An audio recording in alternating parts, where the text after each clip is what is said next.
Inside the Birds is back. What's going on, everyone? Geoff, Mosher, and Adam Caplan. We have a game recap podcast. The Eagles defeated, if that's what you want to call it, the New York Giants 34-10 in a game that was actually a real statistical football game, despite what your eyes may have told you about that game. It counts, and it was very important. Win for the Philadelphia Eagles. It puts them at over 500 for the first time this season, Adam. It gives them their first 3-game win streak. And as we sit here and record the podcast that people are listening to Monday morning, I hope, even after watching that game, they are alive and well here in a postseason playoff push. Their magic number is two, but depending on with 2 games left, depending on some permutations and things that happen, they can clinch that playoff spot as early as Sunday against Washington at FedEx Field, which is their next opponent. So at least there's that to come out of the game. Yeah, a couple things. Actually, they were 1-0, so technically it's they would, yes. The last time they were over 500 was after week 1. So that's true. Yes. Yeah. Now here's the scenario. It's very simple. If they win and this Sunday Minnesota loses at Green Bay, the Eagles are the 7th seed. So they're in the playoffs, and they have a shot at the 6th seed, depending on what happens. We know the Eagles lose the tiebreaker. What happens with the Niners? So, look, they are in the driver's seat, as I said in our pregame show on Sunday. They control everything now. If they would win against the Giants, they did. They are in super control here. I don't want to say anything locks. Stranger things could happen. This season's been so bizarre around the National Football League. But they sit in a great standing here, as you said, and I love the way you said it. The score does not reflect the how inept and pathetic the Giants quarterbacks are. I mean, I have not seen bad quarterbacking like this. And it just happened to be the Eagles. I've seen a lot of football in my lifetime, and particularly as a reporter. And as you and I doing these shows, this is some of the worst quarterbacking I've ever seen. It was pathetic by the Giants. I completely agree with you. There are a couple of games that stand out in my head as far as I've never seen quarterbacking this bad. Go ahead.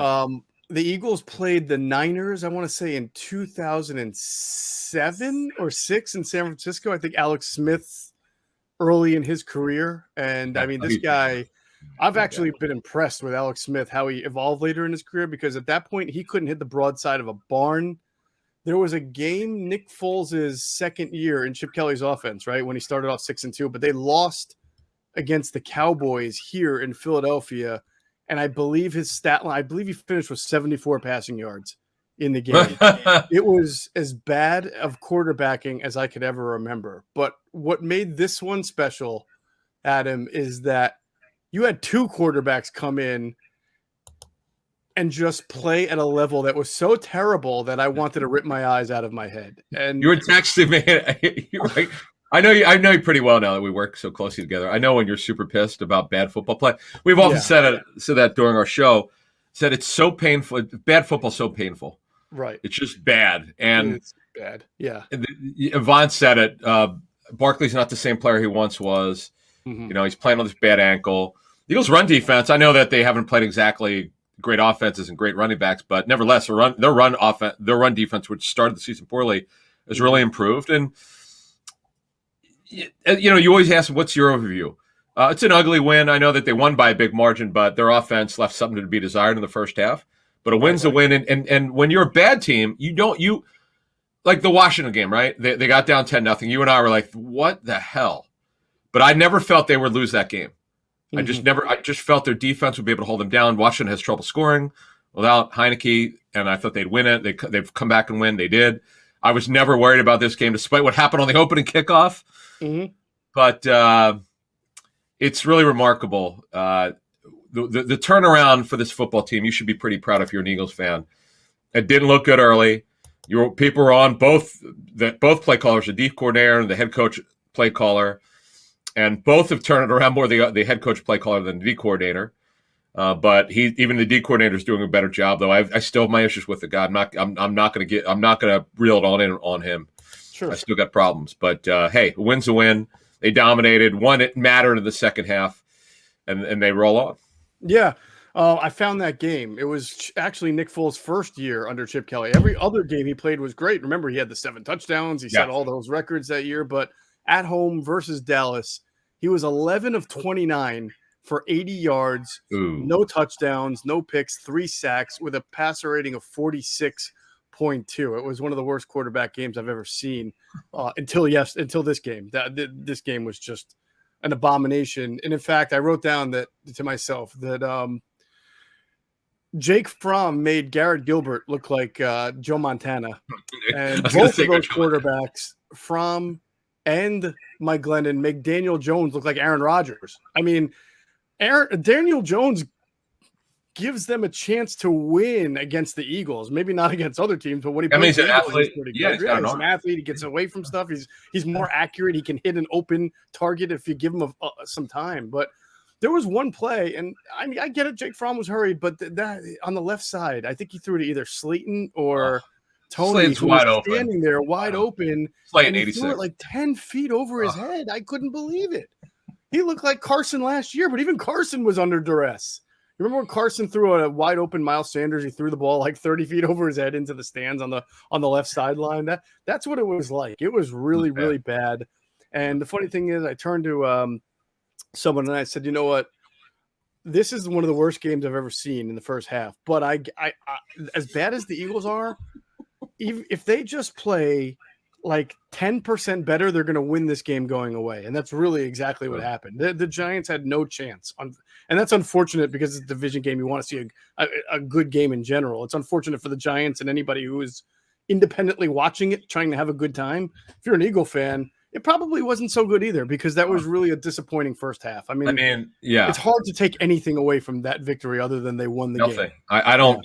The only thing is teams that are bad find a way to make if this had been week 4 or 5, that somehow the Eagles would have probably won the game barely and made it close. Now that they're a better football team, they're more confident. And the other part is before we go over the offensive defense. Sirianni, as I expected him to on Sunday, denied that the short week, not having a lot of practice time, had anything to do with him being so flat. I would think the exact opposite. They were super flat, not mentally in it. The penalties were terrible. Here they go, the penalties. This is on Sirianni. Here are the penalties again. I'm not saying he's dismissing it, but the bad penalties, I mean, this was a major issue earlier in the season. They were the most penalized team for several weeks. Then it dissipated, then it came back, then it went away. But 11 penalties, 11 accepted penalties for 79 yards. Inexcusable. Again, took away some good plays and got to clean that stuff up. I agree with you. I'm sure the short turnaround had something to do with it. It wasn't, to me, it was two things. It was the penalties and the drops. There were some really We'll get into that. We'll get into passes. We'll get into that. We'll also get into this. I think the Giants, like we said in the pregame show, are better defensively than people realize because every day you look in the box score, you just see they get their asses kicked. But they're not only better on defense than a lot of teams the Eagles have played this year, but I give a lot of credit to Patrick Graham.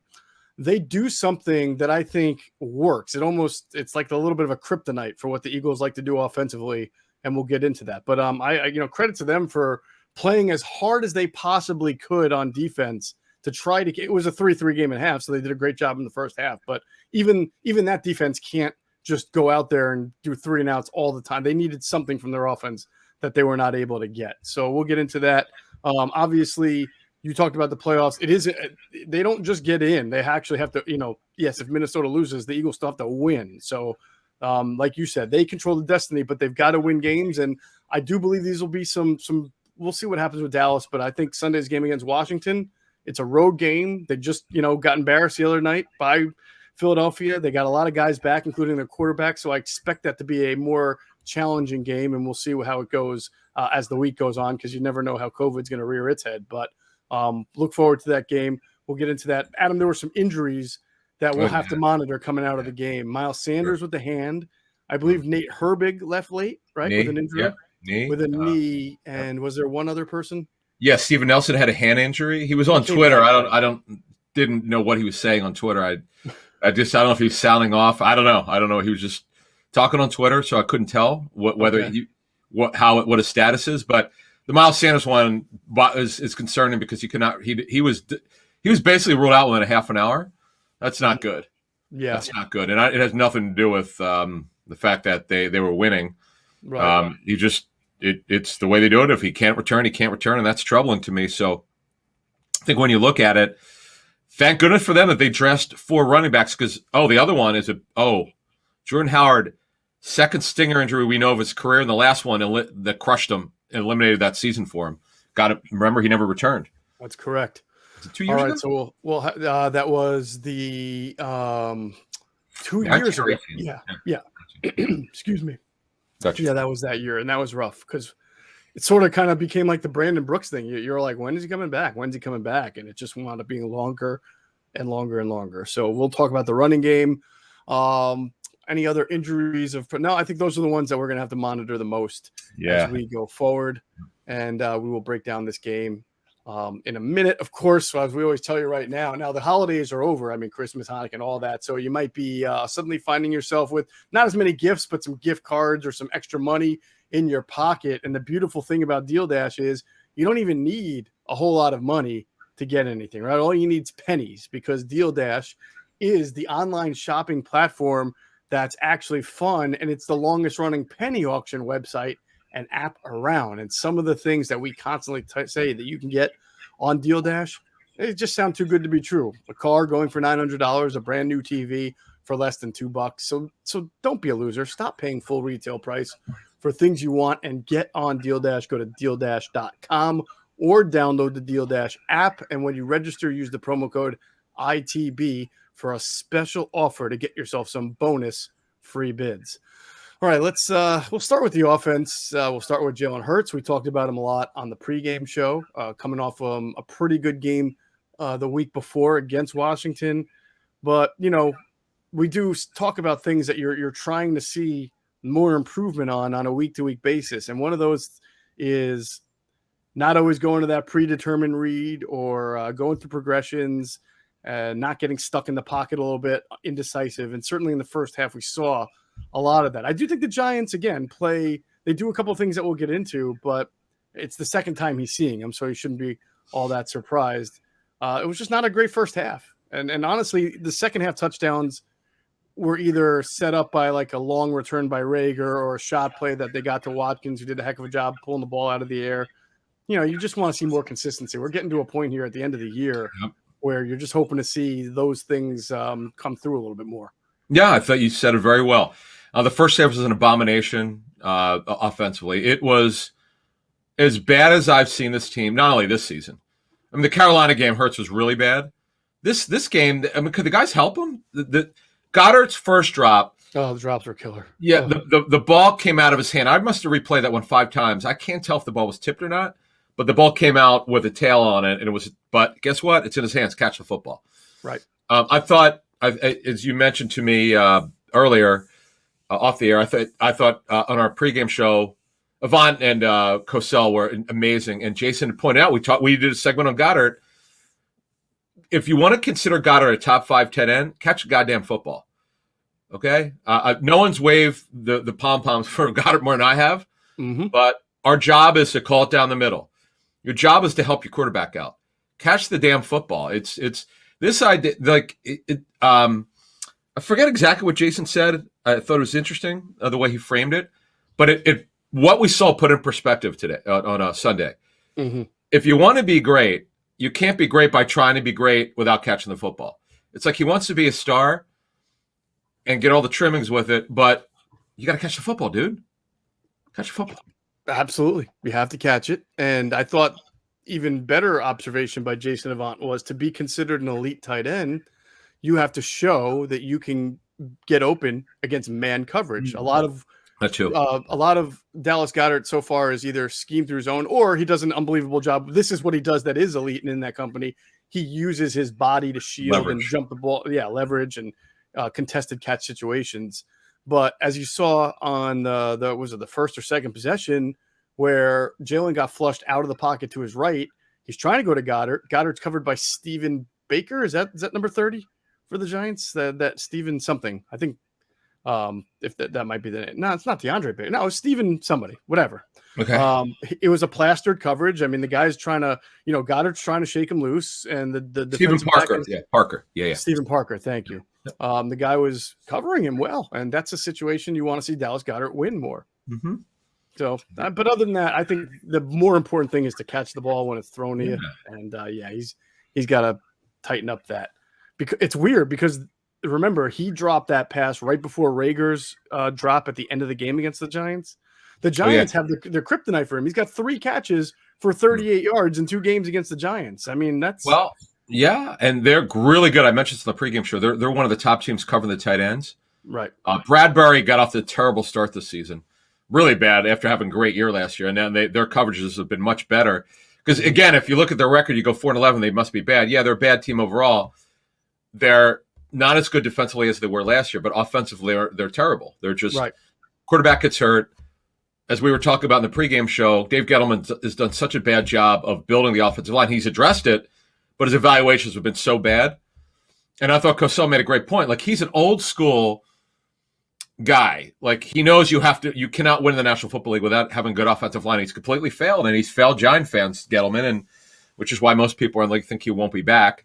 He'll be forced to retire. He'll retire on his own. But fact of the matter is, offensively, they got themselves together, and they ran the ball fine. In fact, if you just look at the running backs, they ran for about 4.5 yards per carry, which is still really good. Mm-hmm. Hurts only ran it 2 times, which I actually think is good. I'd rather him not run as much. And overall, it was second half, they started rolling. It's too bad Sanders was going to have a huge game.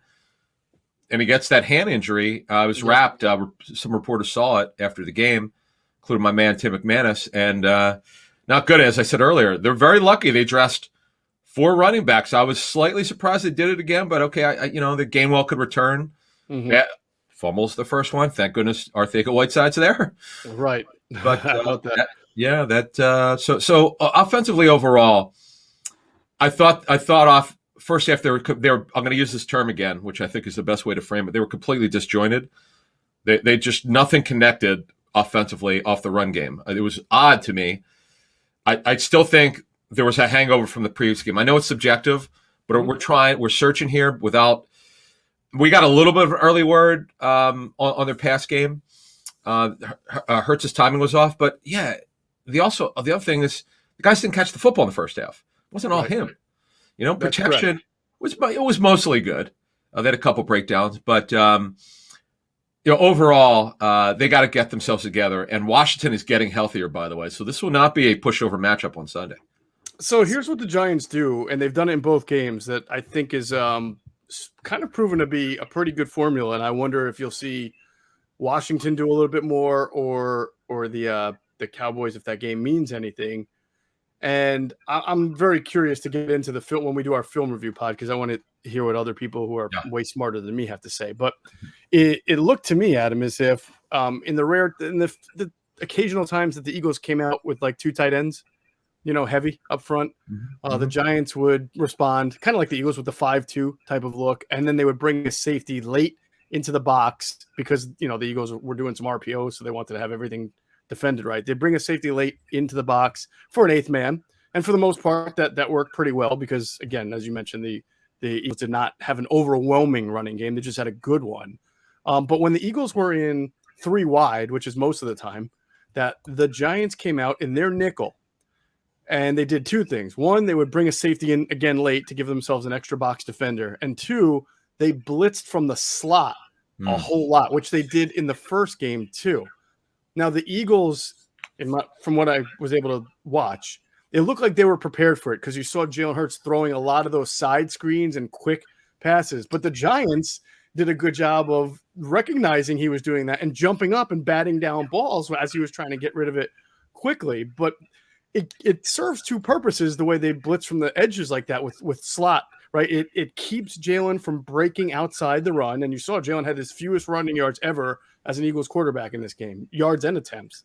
And then the second thing is, if they are going to run, if it's an RPO and they decide to run it instead, that gives them their normal 6 in the box plus the extra safety moving in for 7, and then the slot blitzer is 8. So it gives them a good front to stop the run if the Eagles are running out of that formation. So I thought they did a pretty good job of that. And they, as you mentioned, they got some pressure on Jalen early on and had him running around and not sure where to go with the ball. And of course, who got the linebacker got the sack strip on him, which I'm sure didn't make Nick Sirianni happy, because we saw last week against Washington how Nick Sirianni felt about his loose protection of the football in those situations. But it's a smart game plan. Their defensive coordinator is really good.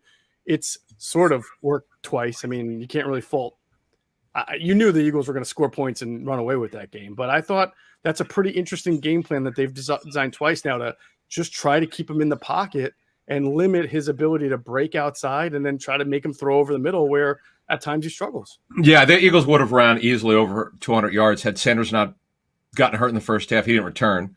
And remember, Howard missed majority of the second half. So, yeah, they ran well. The Giants didn't stop them. But I don't know. Something about playing 2 games within 5 days clearly had them thrown for a loop offensively. But it was good to see. Oh, actually, I need to mention this. Devontae Smith, again, they didn't have to throw much of the second half. Well, they had to get the lead, but he was amazing. Just think if this was the Giants. Let's say the Giants made a competitive game and the Eagles had to push the passing tempo up a little bit. Smith was all over there. I like the way that they create space for him to get open, and his route running is so good. And that sideline, the touchdown, I got. We all got the poll report from our friend Zach Berman and Walt Anderson of the officiating crew. They admitted they mismanaged it. That was so bizarre. I've never seen this before, where they say it's not a touchdown, then they later review it and go back and say, "Oh, it is a touchdown." I've never heard of that before. That was the oddest thing I've ever seen in my life. It's like the refs got overruled by the other refs in New York. They threw the challenge flag. That was again, never seen anything like it in my life. I was laughing. He said, "So here's what Walt Anderson said." Quote on the review: "It was really a communication lapse on our part. We originally were seeing a heel down, so the original communication between the replay booth and the referee was that it looked like it was going to be an expedited review. And I know the referees are trying to make those announcements quickly. By the time we could say there are additional angles, he had already made that announcement. So then we said, no, we're going to stop the play and look it over. Good. So good. You know what? Yeah, I'm glad they got it right. Exactly. That's the point. But, they screwed up. They'll learn from it. They will. It is hard. I mean, it's hard to really see in real time with a naked eye whether or not his foot was in bounds or not, because it was very close, to be honest. So I'm glad that they were overruled, and I'm glad about this New York Sky Cam that they got now or whatever that they're watching from headquarters, where they can make that play fairly decisive, or make that call overturned very decisively. In general, Adam, when we talk about the offense, I can't sit here and think 34-20. 10 big blowout. I mean, I'm looking at their possession chart, right? Their first 4 possessions were all punts, and none of those possessions went longer than 5 plays or longer than 18 yards. I mean, that's really bad. Not until you have to get all the way into the second quarter where they actually get more than 5 plays on a drive. They get a 9-play, 58-yard drive. Then, of course, Jake Elliott misses the field goal. So at the end of the half, they got So you look at all their drives, they had one pretty good drive, 10 plays, 60 yards, and of course that ended in the fat guy, the thick 6, right? He's not fat though, Lane. Fat guy. I know, he's not even fat. It's fun when fat guys catch. I know. Lane Johnson looks like he could be like a tight end, man. He's just too big, tall. When Todd 79, Todd Herman's, we put the weight on. He was heavy, 330 or something. He had one. Who else over the years? Did Trey Thomas have one? Didn't somebody catch it? Was like a legendary one last year. I don't think Trey had one. Somebody in the NFL caught one last year, and it was a big deal. Oh, yeah. Guy really yeah, like some real heavy guy caught one. I forget who it was. Great. That guy touchdowns, right? Yeah, I mean, I'm old enough to, not that I'm old, but I'm old enough to remember the Jumbo Elliott one, right? Yep. Yeah. So Jumbo Elliott of the Giants. Yep, Jumbo Elliott. There have been a couple Harrimans. Who was the one who did Runyon ever do one? Folks, Runyon, let us know if Runyon. I don't think Runyon ever caught a touchdown. Okay. I can see Runyon like, I don't want to do that. That's him. Such an offensive lineman. Those are for wide receivers, man. I remember that about him, man. Yeah. And ironically, now he's handing out the fines at the NFL office of all people. Like, you can't make people. No, definitely. So, yeah, I mean, like, I think it's safe to say, and people might come down on us for being too critical and say a win's a win. That's fine. I mean, I expect fans to be happy with a win. A win is a win. They were pissed. I know. I think most people are not happy. First half.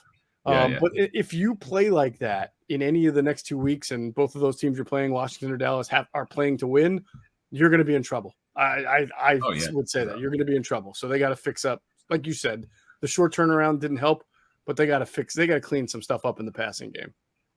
Yeah, look, the good thing is the offensive line played relatively well. We'll find out about Hurts. It certainly the first half didn't look good, but again, I'm going to defend him in one way.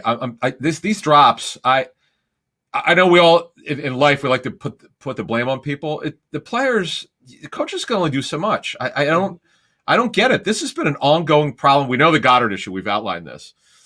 I mean, we had another Rager drop. It makes it beautiful on the crosser.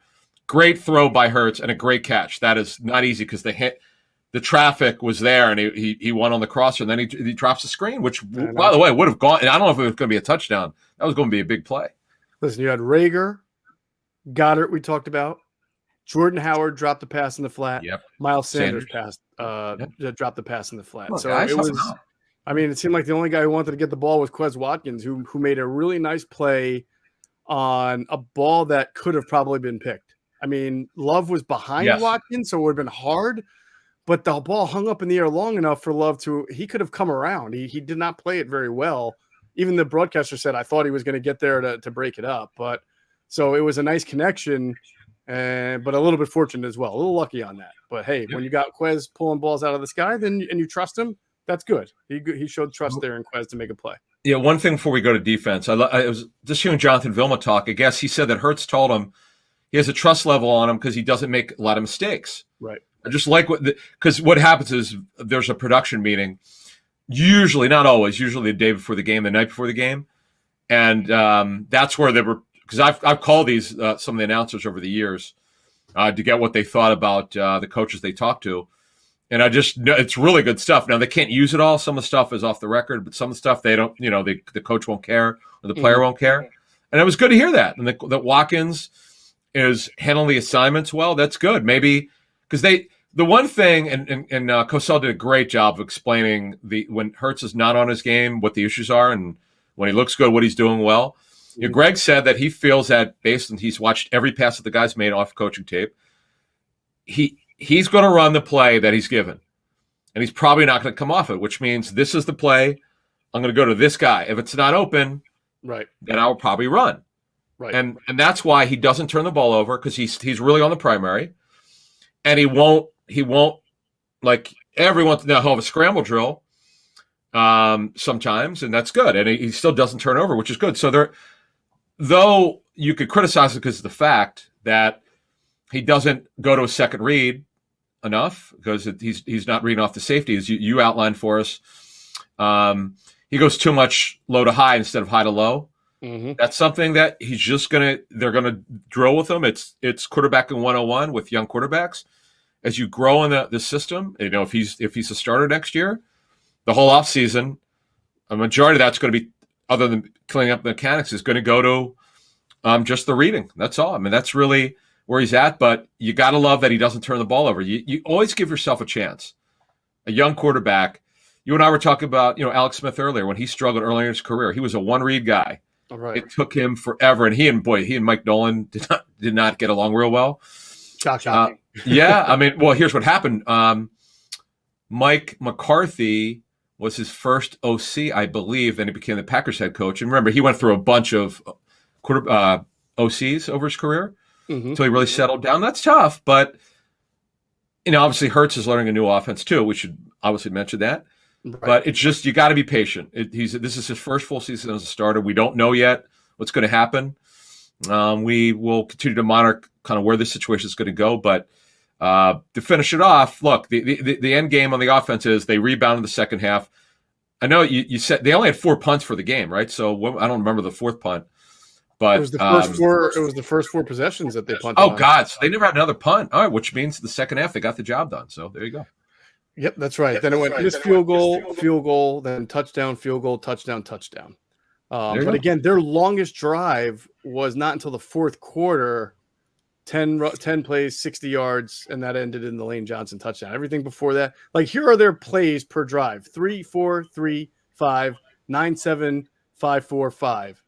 And that was until the 10-play drive. So that's not good. Remember, those drives were set up by bigger plays, whether it was the Rager had a nice return, there was an interception that gave him a short field. They really survived a lot on short fields, and that obviously took away from the Giants defense too. They could barely hold up in the second half with how bad the offense was putting them in a position. All right, let's move on to the defense. First, I'm going to remind you to download the DraftKings Sportsbook app now. Use the promo code ITB. Bet just $5 on any NFL team and win $200 in free bets if that team is victorious. That's promo code ITB this week at DraftKings Sportsbook, an official sports betting partner of the NFL. You got to be 21 or older. Pennsylvania only. New customer only. Restrictions apply. In partnership with Meadows Racetrack and Casino. See DraftKings.com/sportsbook for details. Gambling problem? Call 1-800-GAMBLER. And of course, if you want to get an advantage over DraftKings or whatever sportsbook you use, download BetQL. It's the only app you'll need to make smart bets. They've got a best bet computer model that scans over 350,000 unique bets a year to give you a best bet recommendation for every game across all major sports and the reason why you should place the bet. Their model covers everything from spreads to over-unders, player prop bets, and you don't want to use the model, you can just ditch that and take advantage of all their other tools for your research needs, from sharp data to line movement, team summaries, lineup and injury breaking news, even a leaderboard to track your success. So head to the App Store or Google Play Store now to download BetQL. You can also head to the website try.betql.co/ITB to get started now. Enter that discount code ITB at payment checkout for 25% off their subscription offerings. And, they've also got a sportsbook offers page where if you live in one of the eligible states, you can claim free offers upon signing up at one of the many sportsbooks listed. So don't miss out on the chance to beat your sportsbook this football season using BetQL. All right, defense, Adam. I'm with you. I'm still like, this defensive coordinator is, he was a little bit spicier as far as the, blitzing in the first half especially. But, other than that, he was content to just sit there and let Jake Fromm be Jake Fromm. and Fromm was terrible. Yeah, he was really bad. See, it's interesting. Someone told me who would know, they did. I wouldn't say it was the A gas, but they were doing some sugaring where they would get in the gaps and then back off to try to disguise, and it worked. Fromm played. I don't want to say he played scared. Was not. He got stuck. He didn't know where he was going. He was so bad. You felt it was to the point, and Joe Judge did the right thing just to help the kid clear his mind to pull him. He just was so bad. Yeah. And Stuart Glennon was terrible. He's oh my God. The one pass to the right, the guy was wide open, threw it 10 yards over his head. I'm like, dude, I know he's got a strong arm, but take something off it. You've been in the league long enough. He struggled. Mm-hmm. They're playing with really good discipline. Look, but again, if you look at the quarterbacks they faced, since the horrific performance in Week 9 versus Herbert, Teddy Bridgewater is a below-average quarterback. They play Simeon, who's a below-average quarterback. Daniel Jones, who's an average quarterback. Zach Wilson, below average quarterback. He's a rookie quarterback. Yeah, right now, yes. Yeah, and the kid Gilbert, who actually did okay, hung in there, and this debacle. So I think Greg talked about it. Cosell talked about it in a pregame. We don't know yet how they could stack up. Yes, they're playing with much more discipline, but until they face a quality quarterback, you don't really know where this defense is, folks. I'm being honest with you. That's where we're at. Yeah, no, it's a fair assessment. I do think that I still like the Denver victory because I thought A, Hurts played well, and B, I thought Hurts was great in that game. And even though Bridgewater has really, some bad games, he can also be good at certain times. Like the week before, remember they had just waxed Dallas 30-something. At Dallas, at Dallas. So that to me still stands out as their most impressive victory during the stretch. I like the Saints victory too, because the Saints came in riding that really hot run defense, and they were number one, and the Eagles just ran all over them. Yes. But you do wonder if they had been able to control the ball better offensively, the Saints, like if they had maybe even Taysom Hill had started or whatever, if that game was also a little bit different. But I'm not. People are going to say you're taking away from. No, I'm saying I like those wins the most during the stretch, but you cannot ignore these last two games and just how difficult they are to measure any type of progress being made in any area. It's just, if the Eagles had lost either of these two games, it would have been like, what's wrong with them? It really shouldn't have lost at all. And they honestly shouldn't have started slow. But again, you can understand the short turnaround. Maybe that did have something to do with it as well. Since we're on the defense, Adam, I thought the D line, a guy like Milton Williams showed up. You saw him get some penetration. Greg Cosell talked in the pregame show about how he was kind of coming on quietly. You see him flash more and every more week. Every game. Did you notice Cam Malveaux getting out there? He was out there. Well, now here's the question: did he come in when they were up by 3 touchdowns? No, I saw him in the first half. Really? Yeah. Okay, I didn't even notice. I didn't even know what number he was. Okay. Someone liked him on their staff, obviously, or he wouldn't be there. Mm-hmm. Yeah, they dominated because, again, the Eagles, they're 31st ranked in terms of blitz percentage. They just don't do it. They're doing it more than they did when they were ranked 32nd, but they're, as Cosell talked about in a pregame, it's selective blitzing. He doesn't believe in it, clearly. He believes in doing it selectively. And they're only going to do it when they think they need to. I quite frankly don't agree with it. I think this is when you see Jake Fromm struggling like he did. In fact, I'll give you a little nugget. So I was talking to the Titans last week, and they were just talking about the return of A.J. Brown and how that energized their whole team. Even their defense felt it, right? Like, this is an offensive player we're talking about. So let's say you blitz like crazy and you pull the what they did to Luke Falk a couple years, 3 years ago, right? Against the Jets. When Luke Falk came in here.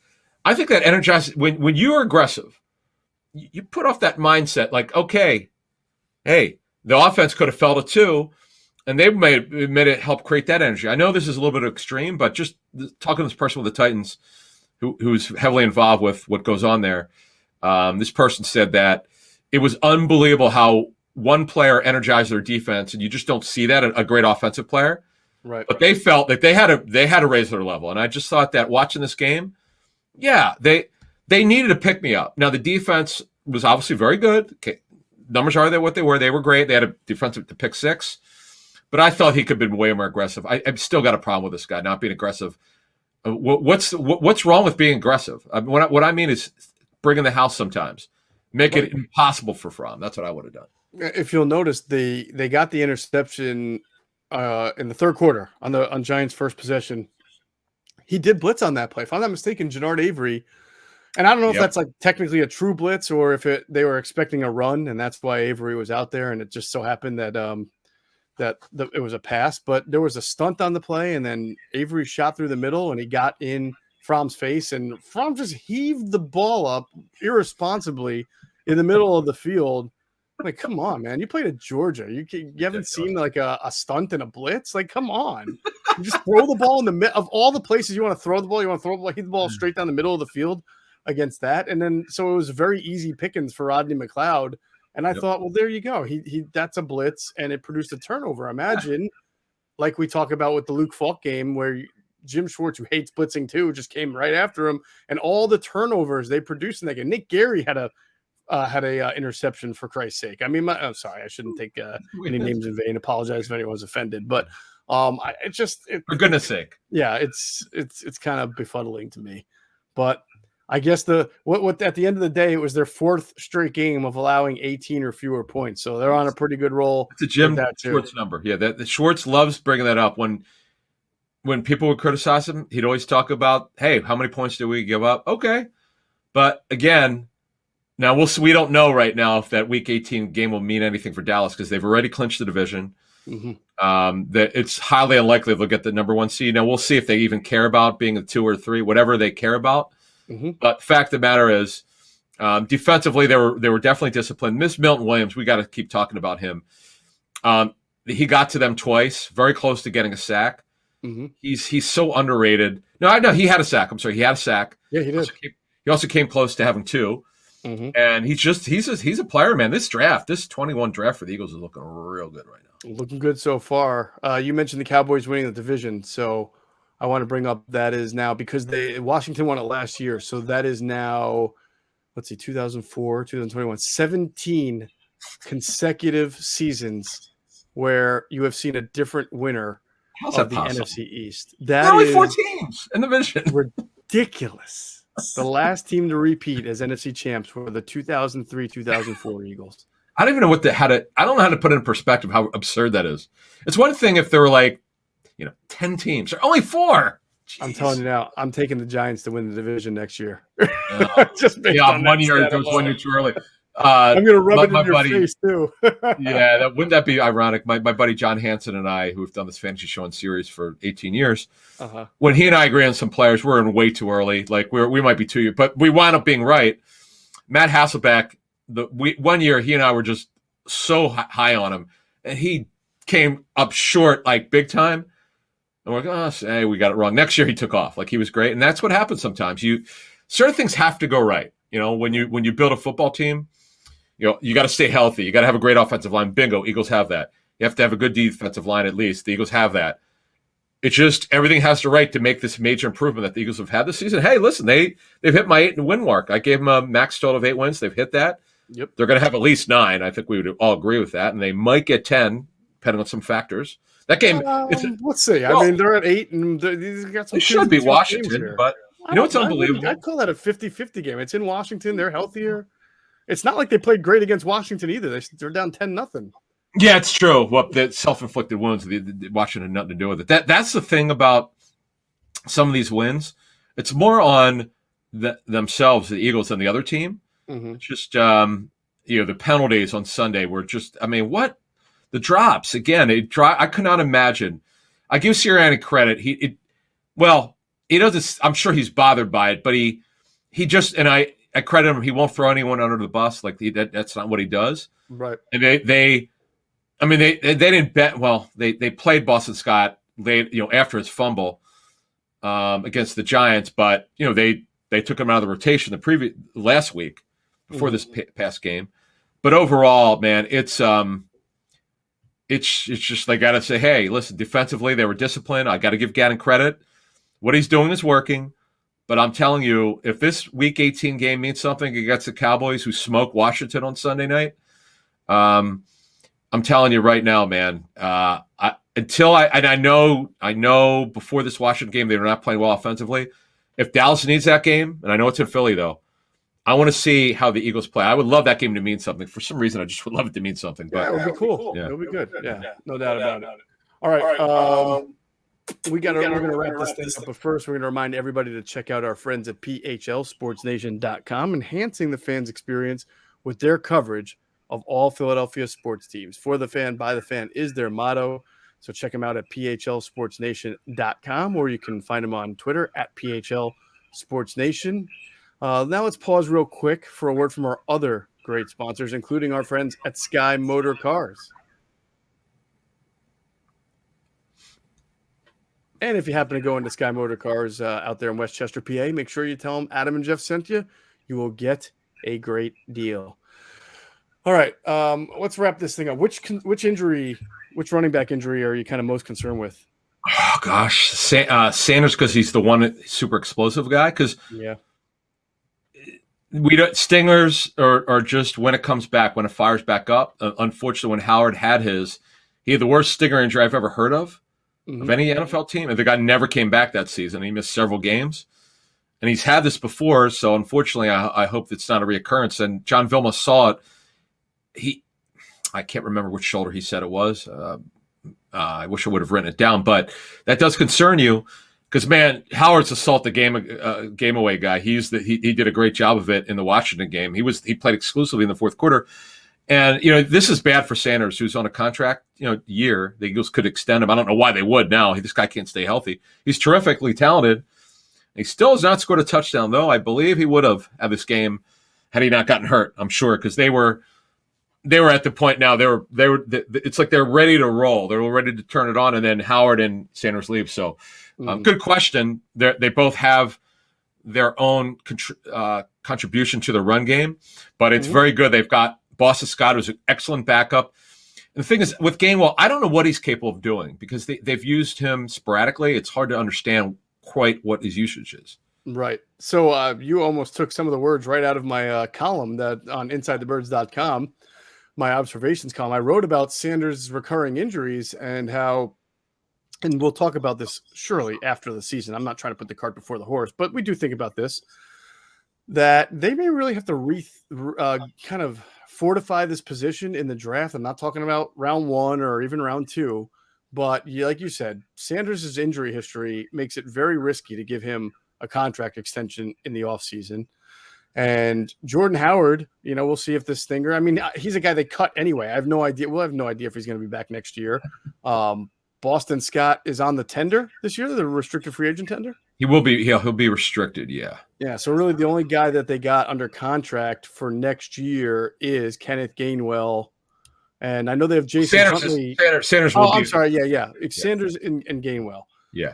So they may want to, when you talk about round 4, round 5, if there's a running back they really like, they may 3 or round 3. Yeah. Well, round 3 is a little high for all the other holes, but I'm the best player available. You're right. I'm best player available. So if he's that much better than, someone else out there, then sure, you make that move. But yeah, it's definitely a position that I don't feel great about for the Eagles going forward. Although I do still think that Kenny Gainwell has a bright future. He does. And I'm sure next year he'll have a larger role, just being year 2 and having played, remember he missed he opted out all last year, and they're going to put some weight on him, and he'll have a bigger role. But I just may want to bring in like kind of a bigger thumper type guy to pair with Sanders and Gainwell if it's not Howard. Okay. Yeah. I mean, there are guys with size in college football. Mm-hmm. Like a David Johnson type, who was when he's toast now. I think he's 30. He hasn't been a factor in several years, but I like dudes who like 210, 215, 220, could do short yards, could play on third down, can block. I know it's hard to find those guys. Sometimes you get them in the third round, but Gainwell, you make a great point. He needs to put some weight on. He needs to get stronger physically. But I want to see him be the factor we thought he would be in trade, because when we saw him in training camp, I remember that we've mentioned this before, where you and I were to practice together, and we swore he caught the ball 25 times. We're like, oh boy, here we go. Right. We really haven't seen him. I know he was getting some usage in it earlier in the season, but it has not been what I thought. If we listed like the 50 things we thought we were going to get, there's probably been 10 things we haven't gotten this season. That's one of them. I thought he'd be way more of a factor in the pass game. For whatever reason, he has not been. I agree with you.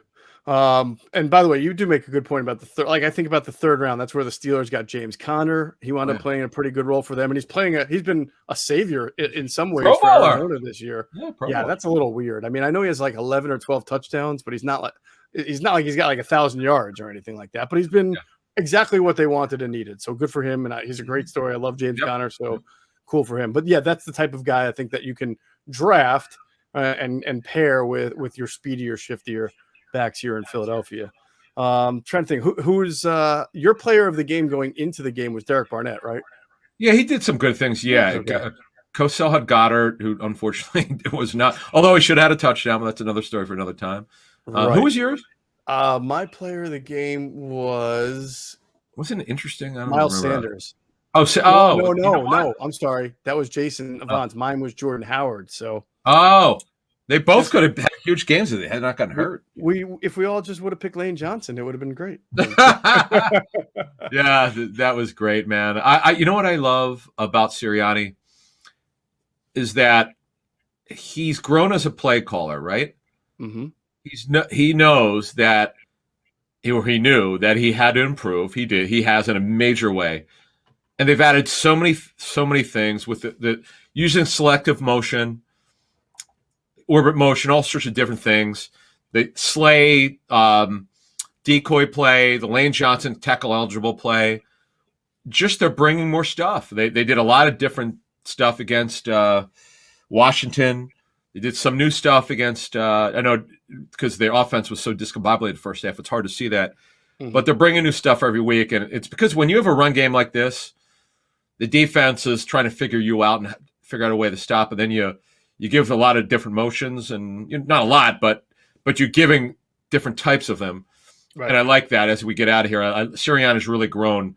And the players love him, by the way. I've heard from some agents who were kind of skeptical of the stuff that they saw early on, but they totally get him, and he totally cares. And he's very much like Doug Peterson, but a little bit more juice in his first year. Yeah, especially on the sidelines when he's mad at the refs And sometimes You it's saw right, that, sometimes right? it's wrong. Yeah. Yeah. Yeah. All right. That'll do it for this episode of Inside the Birds, the leading podcast in Eagles Intel. Same week as always. We'll be on the Fanatic tonight, Monday night, 6 to 8 p.m. So make sure you catch us on there. Give us a call, 610-632-0975. We'll be back Wednesday morning with the Inside the Birds film review podcast. And Friday, we'll obviously have the game preview for that big game against Washington. Q&A will drop Thursday morning. Want to say thanks, as always, to our producer, Hunter Brody. Check out his work on YouTube. It's called Sports Talk with Broads. Broadsmedia.com is his website, and I believe he's filling in for John Kincaid on the morning show for the Really? next 3 days. So yeah, give a listen Really? to the in the morning to Nice. 97.5 The Fanatic, and you'll hear our Rhodes. man Hunter Brody. So congrats to Love him. it. Good to him. And Good for him. as always, we thank you for flying with us inside the bird.